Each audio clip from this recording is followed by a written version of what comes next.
Hey everybody, it's Prince's Friend, and we are back with the third review for the second week of Graffiti Bridge reviews time. I have to say I am so thankful for the turnout that we've gotten with the views and all of the comments. Everybody seems to really be loving the Graffiti Bridge inspired reviews here, so let's go ahead and keep that going. Today we have the review for The Cinderella Theory by George Clinton, and it was released in 1989. Now this was the fifth studio album from the Master of Funk, and actually Prince didn't have any direct involvement with this album except that it was recorded at Paisley Park. From what I've been able to gather, George Clinton had a bad split from his old company Capitol Records, so he came to Prince and said, hey, can we work on this next project together? It's been a few years since I've released one. I'm pretty amped to go ahead and do one. And Prince was like, well, hell yeah, I mean, you're George Clinton. Atlanta Bliss and Eric Leeds do lend their horns to this album, which I was just ready for that. Now this did mark a return for George in a way, because a lot of people were wondering what his future held, and he was, you know, hey mother suckers, peep this new album. George Clinton was always creating, and he basically, you know, came to Prince and he's just like, look, I have a whole album written here. All we have to do is record it and get it out. So what's also interesting about George Clinton, kind of in general, is that his albums are like huge events with lots of writers and singers on them.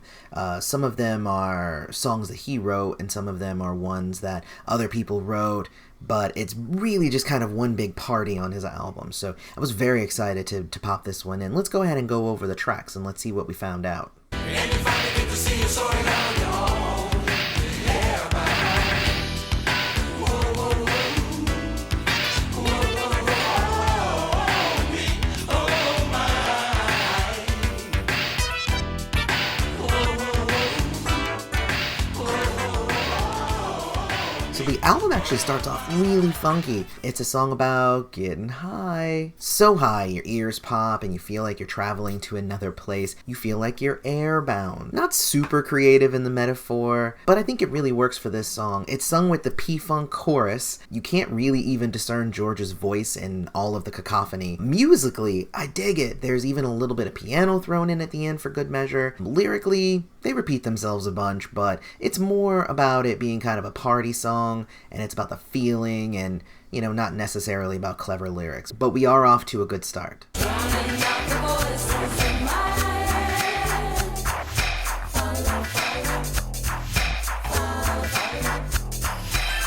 rang out, everybody ran for cover. The evening news broke the story.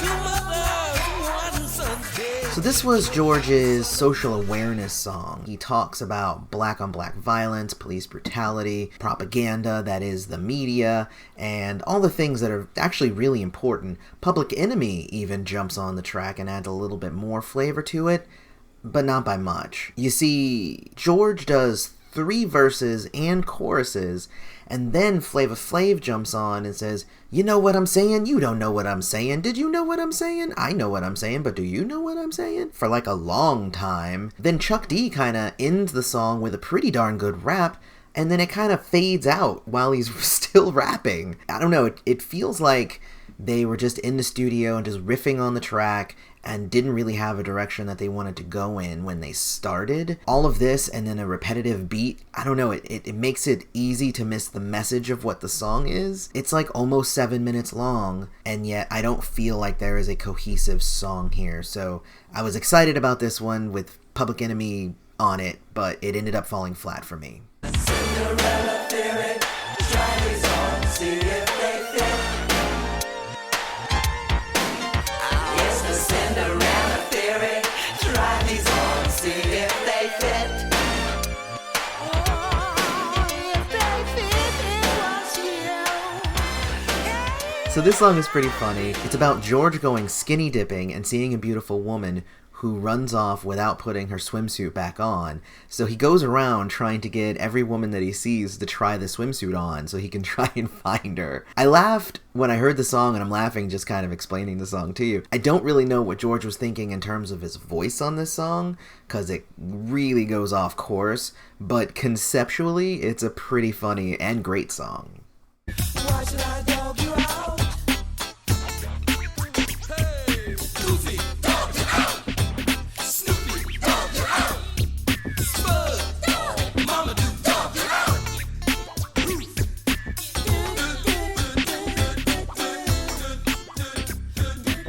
So Why Should I Dog You Out starts off with a pretty standard 1989 rap groove. There's a rapper on it going, "Staying fresh for 98," which really threw me off for a sec, because I was like, wasn't this album released in 89? Like, what? Huh? But I think he does a lot with the basic beat. He makes a song that's humorous and actually has a moral too. It's about how you shouldn't treat others bad just because you've been treated bad in your past. And I like that message. And then he takes that message and throws it out of the window, and he just starts saying anything dog related. He calls out all the different breeds and all the different dogs like Spuds McKenzie and Snoopy, and it gets really funny. There's even a part where he sings "How Much Is the Doggy in the Window?" I think there was a message here, and then he was like, well, that's only 40 seconds of a song. Let's just talk about dogs. That's my thing. I think in the end it's a good song, though.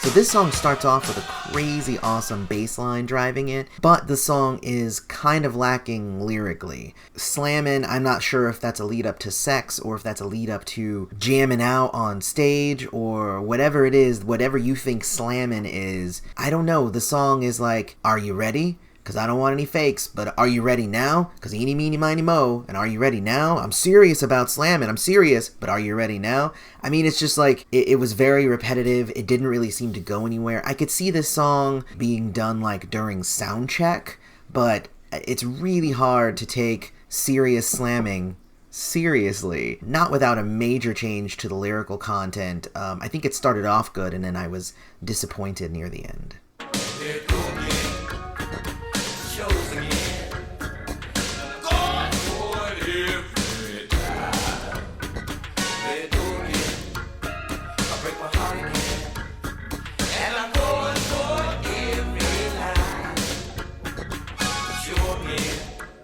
So this song is about a guy who keeps falling in love with the wrong women because they just keep breaking his heart. About halfway through the song, it switches from George to a deeper, more soulful woman's voice, which I kind of dug. And there's even a flute solo in there, which infuses a little bit more into this song. The beat doesn't really do much for me. It's not that creative of a track, but it's got its highlights. She got it going on. She got it going on. The girl's got it going on. She got it going on. She Got It Going On has a more creative beat, and the singing is a bit funkier. There's some piano in the mix, and it really enhances the song. It's about a woman, and she's got it going on, obviously. I do like that it's not just about her being pretty. The first verse is about how pretty she is, but then the second verse is about how smart she is. The third verse is about how tough she is. So it's not just all about beauty, and I kind of dug that about this song. At the end, that's where Eric Leeds comes in, and he brings the house down on it, of course. This one is definitely one of the better tracks on the album.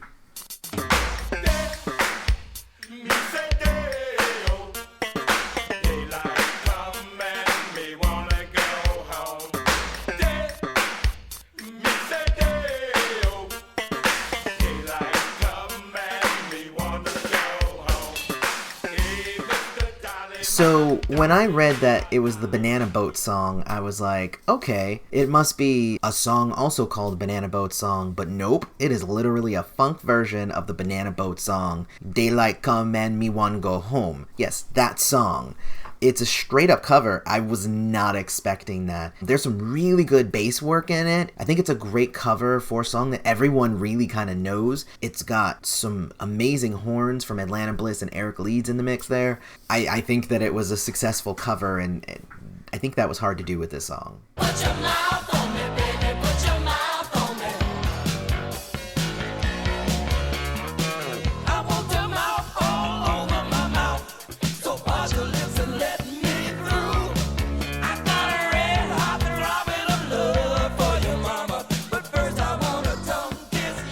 So French Kiss is another let's let everyone sing all at once song, but this one actually does make Clinton a little bit more discernible from the crowd. It's a pretty literal song about French kissing. I mean, the name of the song is French Kiss, so you'd think there would be a little bit in there, but a lyric that he actually has in there is, I've got my red hot throbbing of love for you, but first I want to tongue kiss you. Again, there's some great bass work.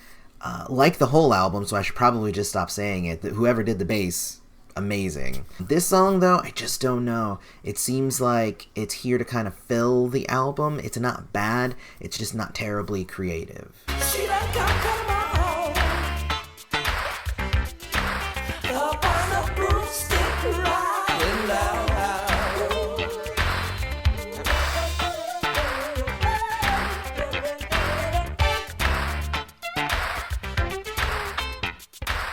Next time you catch So Rita Bewitched is another one of the funny tracks about being with a woman that scares you. He describes Rita as a straight-up witch. George's voice is really struggling on this track, though, and it takes away from how good it could be.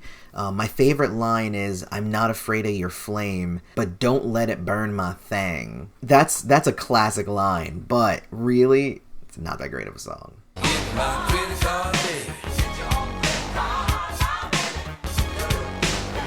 I can't let you have no more luck on time.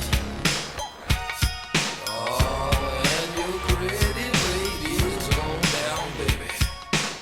You're gonna have to get somebody to. And here we are at the finale of the album, and actually a pretty darn good song, all about being with a woman who's just in it for the money. He's telling her, get your own credit card, baby. No real explanation as to why it's spelled with K's, but I think it's a good track. George's voice is funky, it's on point, the beat is kicking, the rest of the music is really good and supportive. It's not the kind of track that I think has the weight of what I usually expect out of finale tracks, but it is good, no doubt. So in conclusion, baby, in the end, this album had some ups and downs. The downs had a way of dragging the album to the point where I kind of wanted to turn it off at times. I'm glad I didn't, because the ups are pretty great. Maybe George just needed a couple more years before coming back into the studio, or maybe this was kind of rushed since they were borrowing Prince's studio and, you know, he kind of needed it too. I know that George has always had financial issues, so maybe that was why he kind of needed it to come out at a certain time.